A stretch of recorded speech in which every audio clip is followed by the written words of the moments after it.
के खून भइल पानी जब से भइल बा जानकारी। मोदी जी के बाटे पूरा तैयारी, पूरा भारत हो जाई भगवाधारी।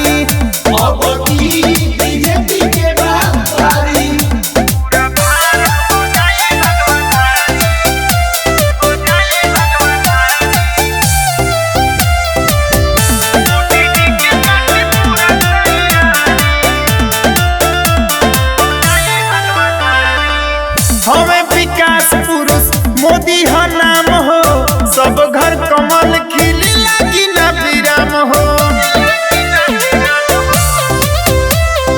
कर तू भरोसा अब चली राम राज हो, दुख सब दूर होई हो खना नाराज हो। सबके बराबर अधिकार बाटे भाई, करी ना कोई बरियारी।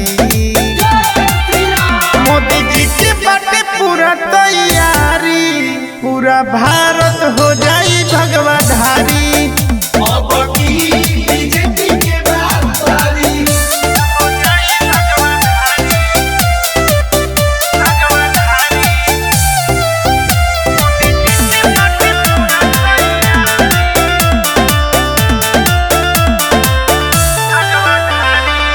मोदी जोगी जैसन होले भारत के लाल हो, गुंडा बदमाश बाहुबलियन के काल हो। भारत हिंदू राष्ट्र बनने वाला बाटे भाई, तुहरो सपोर्ट बीजेपी के मिल जाई। राम मंदिर जैसे अवध में बनल आई, काशी मथुरा के अब बारी।